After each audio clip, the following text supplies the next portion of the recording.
маданият, театр, музыка, бий өнөрү чындыгында бул бир топ каражатты талап кылган жанрлар, өнөр. Ошон үчүн бюджеттин эң жок дегенде 3% бөлүнүш керек. Эгерде ошондой өлчөмдө бөлүнсө, спектакльдер коюлса, ошолордун баары мындай жасалганлары, жана сценанын кийими, артисттердин кийими, инструменттер баардыгы тең жакшы болсо, менимче бизде чыгармачылык мүмкүнчүлүктөр бар. Азыр өкмөттүн бөлүп аткан каражаттар, ошо театр, музыканттар, бийчилер, ырчылар баягы жок болуп кетпей, ушу бир жок дегенде кичине кармап туралы деген эле оокат болуп атат дегендей да. Анан бул маданиятка менимче көп аяштын кереги жок. Маданиятты каржылык жактан камтып, ошону алга сүрөсө, бул коомдо жакшы мындай бир ой жарата турган, жакшы бир умтулууларга адамдын аң сезиминин тазалангандыгы да. Тазаланыш үчүн чындыгында маданияттын таасири аябай чоң. Мына маданияттын коомго тийгизген таасиры. Биз ошону эми азыр кичине өлчөп берип атпайбызбы биздин мамлекет?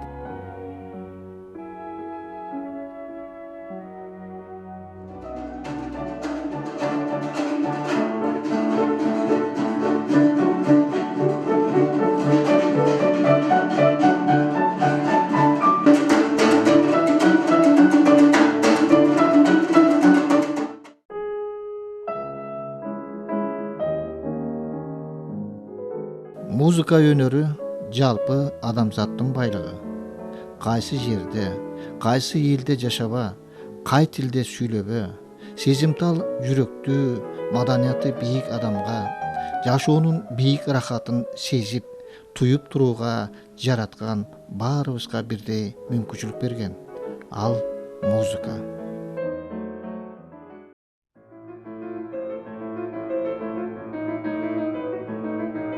Музыкалык тарбия, эстетикалык тарбиянын эң негиздүүсү. Бардык өнүккөн өлкөлөрдө музыкалык тарбияны башкы орунга коюшат.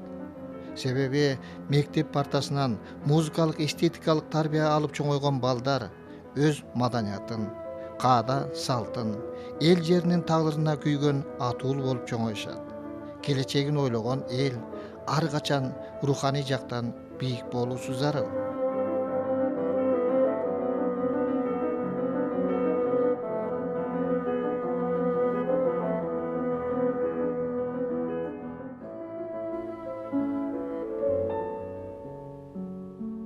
Мана ушул багытта жанын үрөп, маданият үчүн күйгөн, союз урагандан кийинки кайдыгерлик көз караштарды четке кагып, элдин келечеги руханий дүйнөнү көтөрүү экендигин далилдеп, азыртан бул көйгөйдү чечпесек кеч болуп калаарын кан какшап, коңгуроо каккан адамдардын бири, учурда да ушул багытта белсемдүү эмгектенип келе жаткан каарманыбыз, Кыргыз Республикасынын билим берүүсүнө эмгек сиңирген кызматкер, Бишкек шаардык балдардын маданий окуу жайларынын директорлор кеңешинин төрагасы, Бишкек шаардык номер 3 балдардын көркөм өнөр мектебинин жетекчиси Токтогон Байсалов.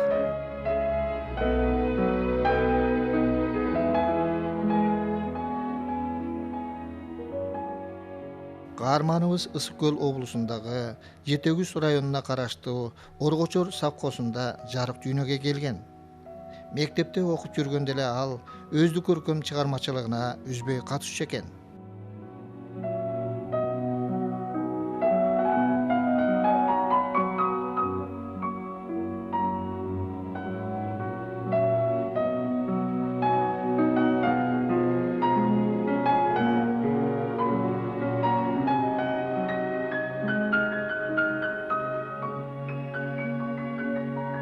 Бизде бир Маклаков деген агайыбыз бар болчу, математикадан сабак берген. Анан ошол киши духовой оркестр уюштуруп, анан ошо духовой оркестрде да мен ойноп жүрдүм. Духовой оркестр болгондо ал убакта эми духовой оркестрдер деле аз болчу. Анан райондун центри анда Покровка деп азыр Кызыл Сууда. Ошол жерде 1 май, 9 жеңиш күнү 9 май ошондой майрамдарда кадимкидей парад болчу да. Анан ошол жерге барып биз парадда духовой оркестр парадка ойноп бериштибиз, ардам марштарды. Ошентип кичине анча мынча музыкага аралашып, ошо духовой оркестрде ойноп жүргөндө нота таанып дегендей.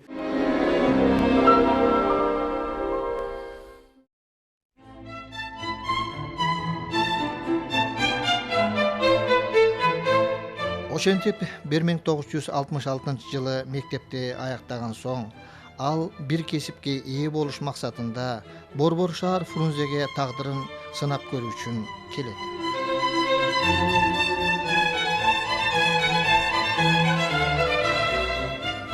Бир жолу оперный театрдын жанынан өтүп баратсак, 2 жылдык студияга кабыл алуу кулактандыруу туруптур да. Анан бир жолдош балам экөөбүз кетип баратканбыз. Ошол жигит экөөбүз кетип баратсак, ошо кулактандыруу туруптур да. Анан сен деле аралашып жүрчү элең, жүрбөйсүңбү, кирип көрөлү, эмне кылар? Койчу десем болбойт, баралычы деп. Барсак, как раз ошол күнү акыркы экзамен экен. Кабыл алып жүрүп атыптыр ошо 2 жылдык жанагы оперный студияга. Ал жерде Сайра Кийизбаевна, Султан Юсупов, Чодуронов, Токтоналиев, баягы мындай элге журтка таанылган көрүнүктүү кишилер ошо экзамен алып аткан экен да. Болбой эле барып анан ошол жерден экзаменге кирип, анан ырдатып, эметип, анан 2 күндөн кийин жыйынтыгы чыгып калды, мени кабыл алып калышты да. Анан ошентип башталып кетти.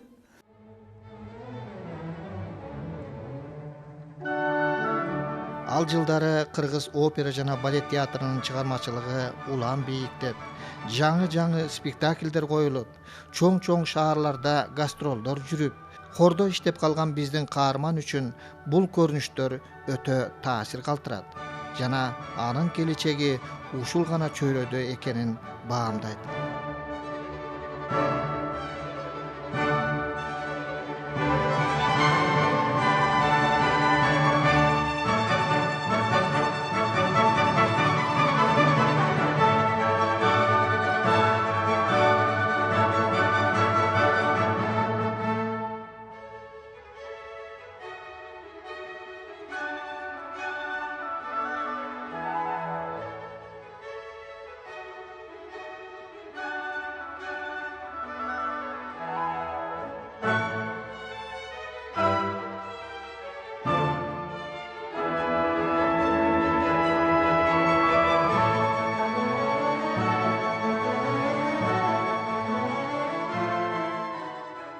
Ошо айлана чөйрө өзүнчө бир чоң таасир берет экен да бул жерге. Анан ошондой чоң баягы чыгармачыл адамдар менен чогуу жүргөндө алардын кебин угуп, сөзүн угуп, кеңешин угуп дегендей, алар кылган ишти көрүп дегендей, анан адам өзүнөн өзү кызыгып аралашып кетет экен да.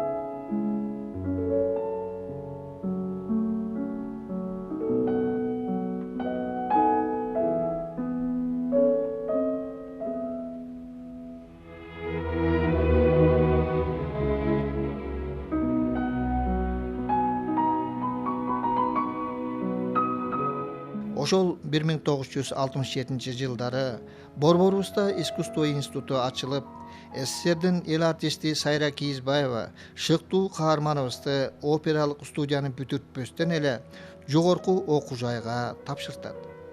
Тилекке каршы ырчы болом деген анын изги тилеги оорудан улам орундалбай калат.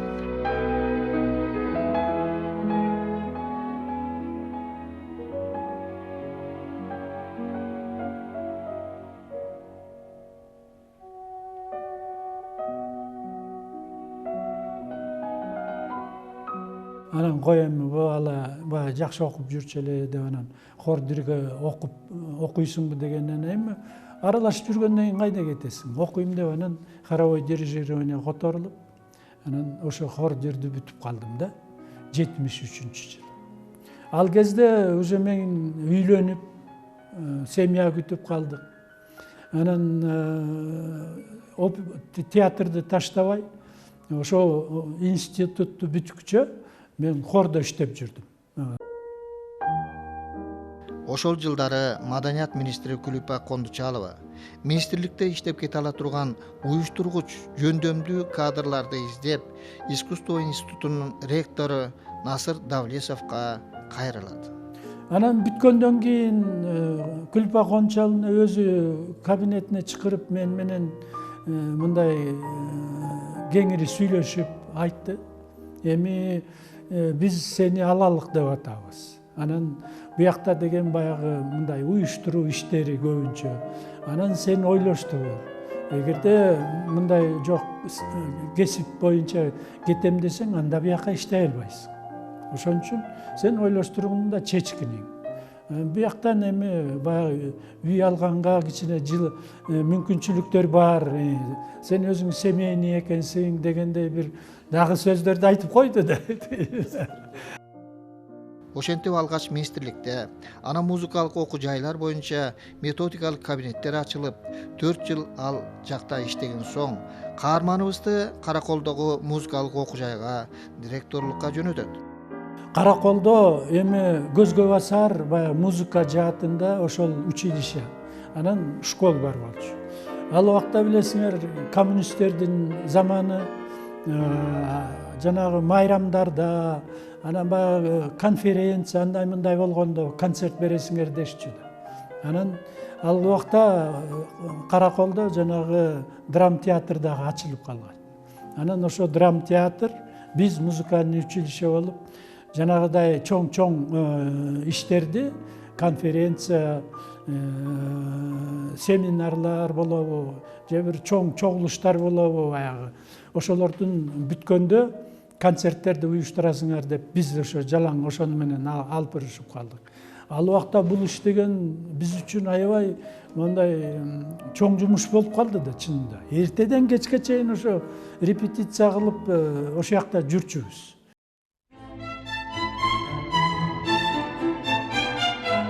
Мына ушундай чыгармачыл маанай менен иштеп, ал жетекчи катары музыкалык окуу жайдын базасын мыкты кадрлар менен чыңдап, окуу методикалык куралдарды, аспаптарды жаңыртууда тынымсыз изденди.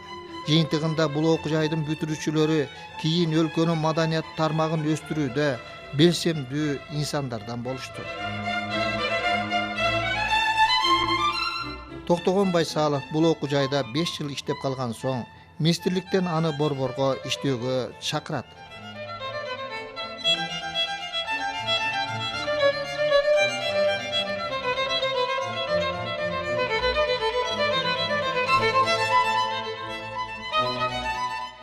Иштегенде мен ал жерде ошо буяка кел Фрунзеге дегенде ошо министерствого бир отделдин жумушун бермек экен да мага.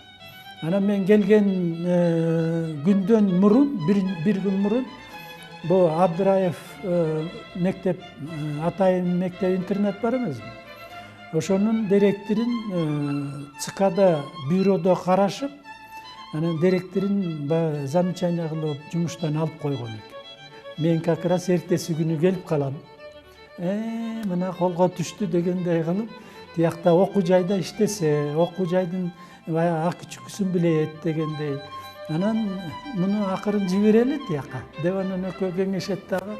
Мен эртең менен саат 9-да келсем, Токтосартов кабинетине чакырып алып, токтогон, эми сен туура түшүн, биздин шарт ушундай болуп калды. Сен азыр эми ошо Абдыраевка барып иштегиң. Ал деле окуу жай, тиякта окуу жайдан иштеп келдиң.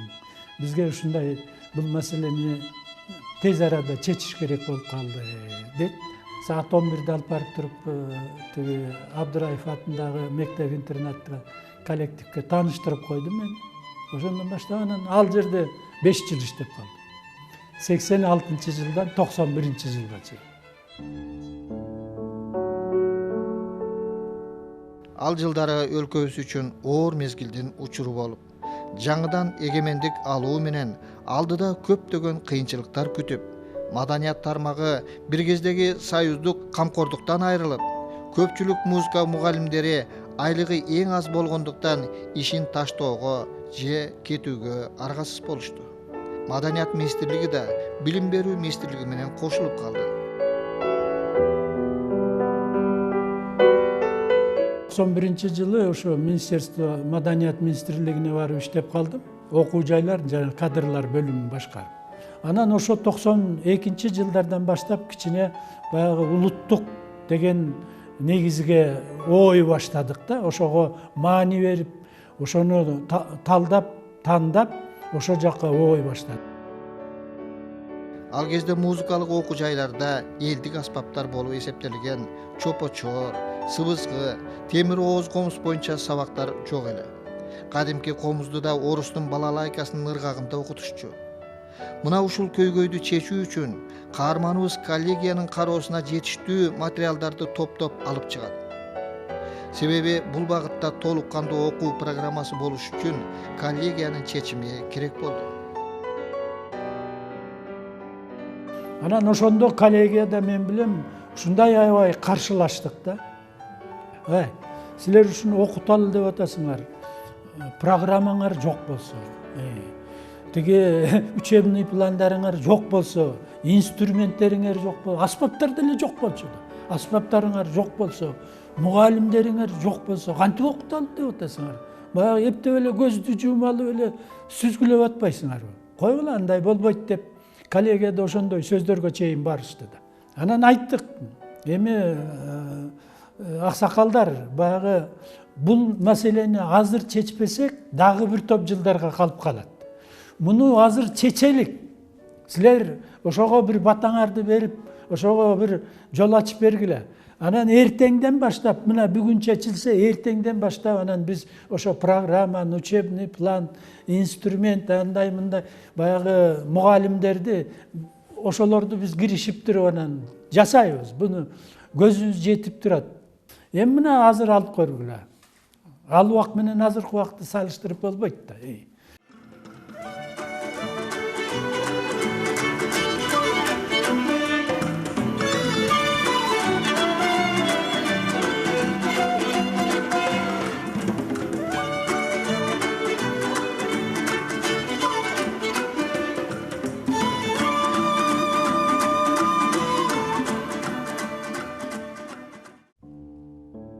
Ошол 1992-93 жылдары мамлекеттик бюджетте акча жок деп шылтоолоп, музыкалык мектептерди чарбалык эсепке өткөрөт деген сөз чыгып, кийин чын эле ошол кездеги өлкөнүн президенти Аскар Акаев ал чечимге кол коюп жиберет. Бул чечим музыкалык мектептер жабылды деген менен барабар эле. Анан ошондон мен аябай эме болдум, жаман болдум. Мен министерстводо ошол бөлүмдү башкарчумун да. Бул жерде шаардагы мектептин директорлорун чогултуп алып туруп анан айттым, бул биз үчүн тупиковый шарт болуп калды. Давай эми коллективден сүйлөшкүлө дагы бул маселени бир жагына чыгалы деп. Анан алар барып срочно коллективдер менен сүйлөшүп, баягы жазышып, кол топтошуп, анан ошо Аскар Акаевичке чейин барганга туура келди. Ошо жака барып атып анан жана указды отменять эттирбедик. Кайра баягы өзүнүн ордуна келтирдик да.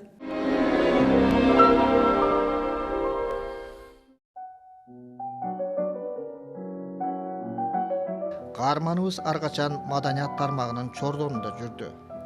1999 жылы Бишкек шаардык мэриясынын маданият башкармалыгына чакырылып, шаардын маданият иштерин жандандырууда да белсенип иштеп берди. Учурда ал Бишкектеги номер 3 музыкалык мектепти жетектеп келет.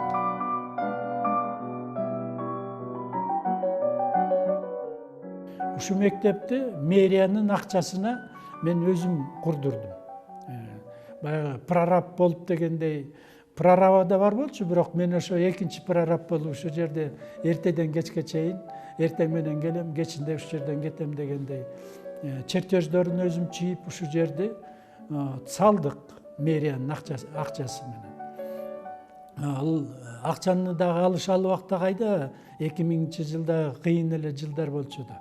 Анан эптеп ошо мэрлер менен сүйлөшүп жүрүп, анан акча бөлдүрүп алып ошону салдык. Мына азыр эми ушул жерде 260 бала окуп атат. Барлыгы эле инструменттер боюнча бир 50ге жакын мугалим бар. Шарттарыбыздын баары жакшы буюрса, жаңы мектеп деп бизге бир топ акча берген, мебель алдык, аспаптарды алдык дегендей барлыгы Кудайга шүгүр жетиштүү.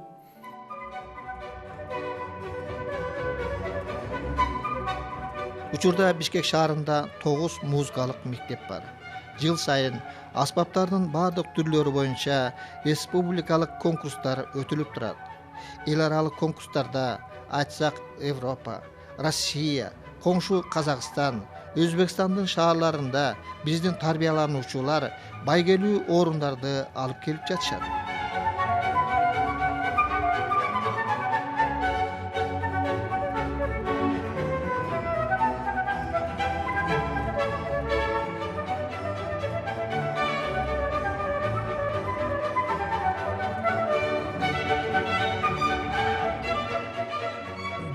Кылымдын кадрлары деп ошо бир убакта бар эле, кийин кичине мындай солгундап кетти.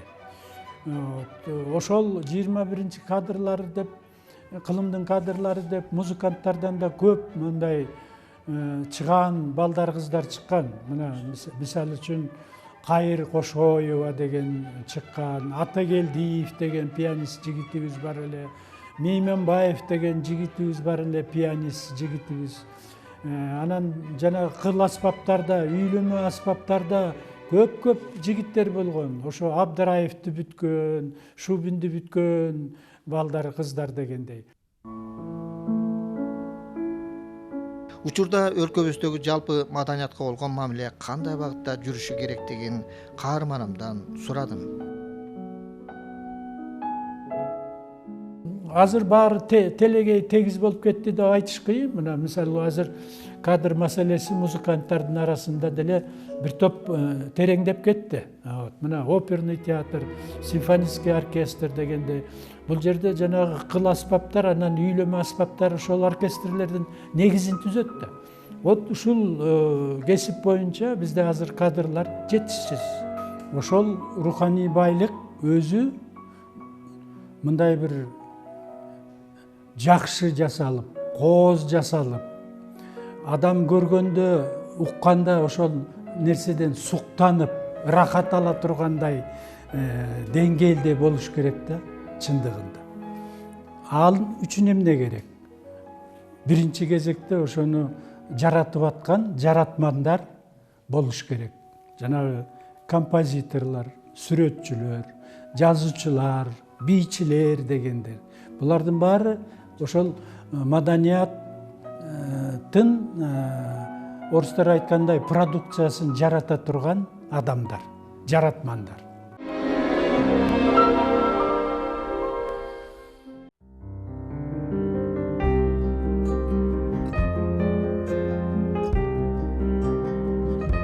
Каарманыбыз үй бүлөлүк жашоодо да бактылуу өмүр сүрүп келет. Өмүрлүк жарын опера жана балет театрында хордо чогуу иштеп жүрүп таап, тунук сезимдердин аркасында баш кошушат.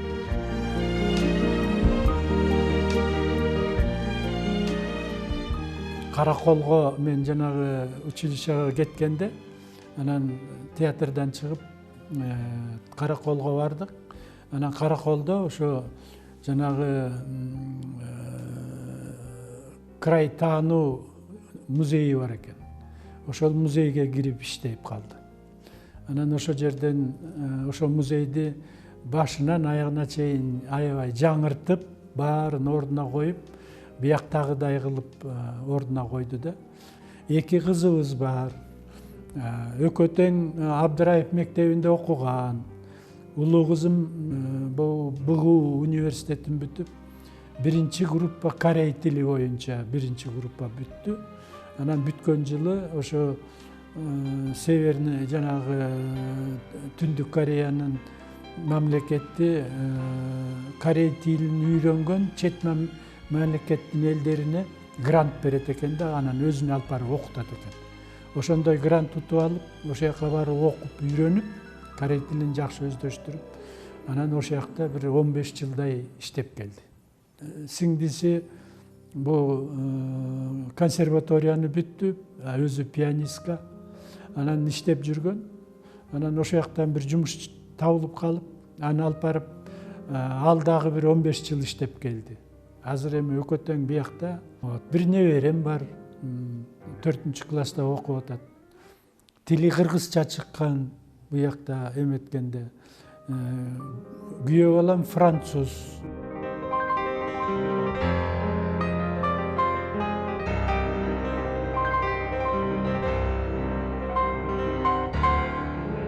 Маданият, театр, музыка, бий өнөрү чындыгында бул бир топ каражатты талап кылган жанрлар, өнөр. Ошон үчүн бюджеттин эң жок дегенде 3% бөлүнүш керек. Эгерде ошондой өлчөмдө бөлүнсө, спектакльдер коюлса, ошолордун баары мындай жасалганлары, жана сценанын кийими, артисттердин кийими, инструменттер барлыгы тең жакшы болсо, менимче бизде чыгармачылык мүмкүнчүлүктөр бар.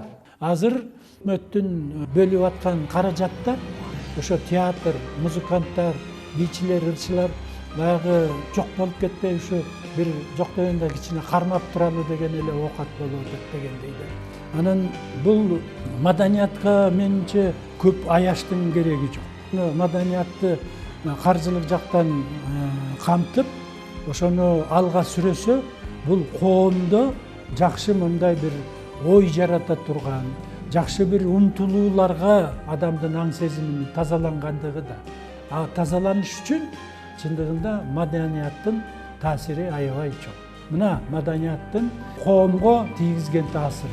Биз ошону эми азыр кичине өлчөп берип атпайбыз биздин мамлекет.